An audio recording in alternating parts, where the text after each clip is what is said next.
2010, we are now in April 2010. Within 4 months, they already destroyed about 60 to 70 houses. And throughout this time as well, throughout these 4 months, they sent notifications of destruction for 600 homes. And when they destroy a home, they actually don't give the people a shelter or something. They just leave them in the streets. Why? You know, just to force them to be enforced to leave the whole area. This is in Jerusalem. Now in the West Bank today is being divided by a very giant 700-kilometer long wall. And I'm sure that most of you saw the pictures of the wall in the media. This wall now means that about 50% of the whole West Bank, which is itself is only 27% of Palestine. Now, these 27%, half of it is gone by this wall. It's gone. It's now for the Israelis. What about the people, the Palestinian people? Now, the Palestinian people are going to be put in cantons, in small cantons, small ghettos, and now they are already being done, being put in these ghettos. And Dr. Maaruf knows that whenever you go from a place to another place, even if it was 1 kilometer, you will find in each maybe 100 or 200 meters, you'll find a checkpoint. By these checkpoints, they are dividing the West Bank into small islands, the same as the islands of Indonesia. That's all. And you will be having a so-called state, a stateless state with nothing actually to live with. Just a week before I came here, a decision was taken by the Israeli government for the first time as well, and it was considered as similar as the catastrophe which happened in 1948 when they took Palestine. This decision says that 40,000 Palestinians in the West Bank itself will be deported to Jordan. They will be taken out to Jordan by the Israeli army. So we are now facing another catastrophe, another Nakba in Palestine, in the West Bank. If you go to Gaza,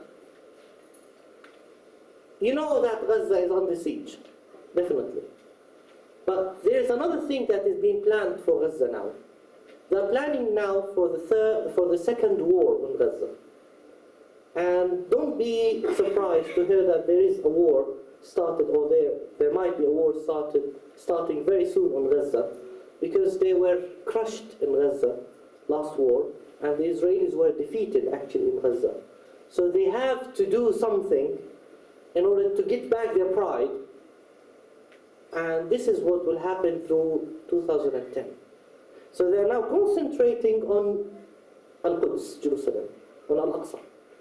And at the same time, they are trying to let the people of the West Bank busy with themselves, with their own problem, by the decision of deporting 40,000 people.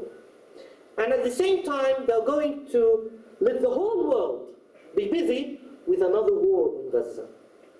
And believe me, the war on Gaza this time, it might not be the same devastating like the last one, but it will be very long. It will be very long. And at that time, people of Gaza will need you. They will need you. So this is the latest news from inside Palestine, of what's happening inside Palestine, Jerusalem, the West Bank, and Gaza. And even inside the territories which were occupied in 1948, the so-called Israel today, the Arabs there are now planning, the Israelis are planning to depart them from their own homes into the West Bank when the so-called Palestinian state is declared. So the problem is huge, and it needs a lot of work, and it needs a lot of understanding. I'm not saying this, by the way, in order just to be depressed or something. Oh my God, it's bigger than us. No, it's not bigger than you. It's not bigger than you. What people there need is actually your support. They need your support. They need to feel that you are with them. Believe me, in Jerusalem, the Israelis used always to tell us that you are alone, in order just to make us depressed. You are alone. Nobody will listen to you, and nobody listens to you.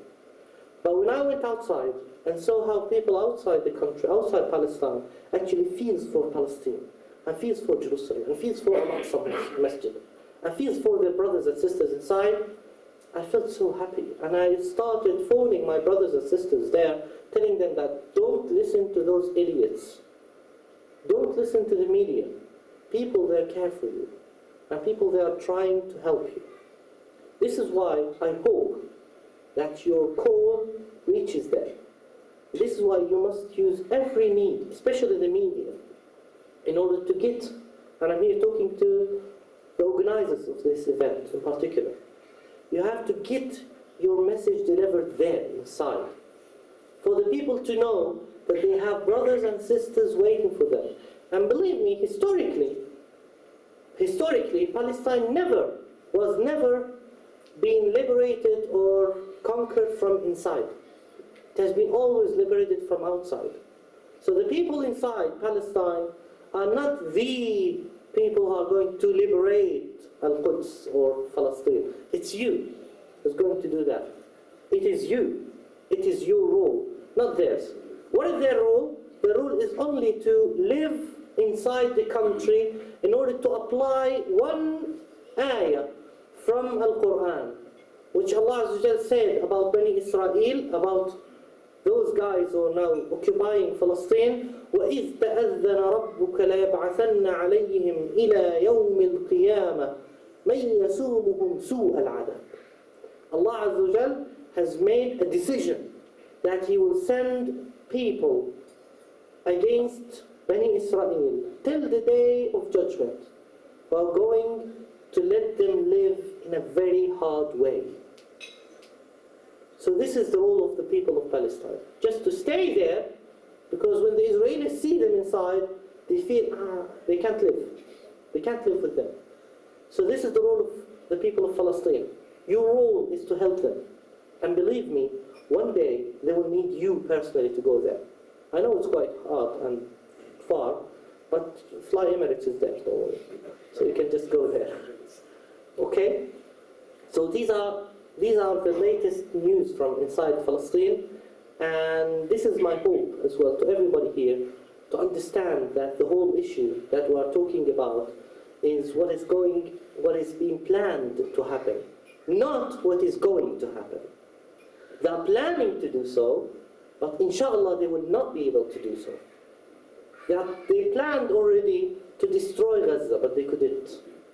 They planned already to take over Al Aqsa since a long time, but they couldn't. They planned already to destroy all of your holy places, but they couldn't. They planned to depart your brothers and sisters from all over Palestine, but they couldn't. They couldn't for two reasons.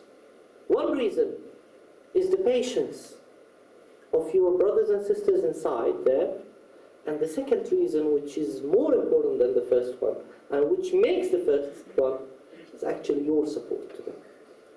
So I hope that you keep supporting your brothers, and you keep supporting your sisters, and you keep them in your dua, and you keep working for them as well, and attending such events for just to remind yourself that Al-Aqsa is yours, Palestine is yours, and it's not for the people who are living there.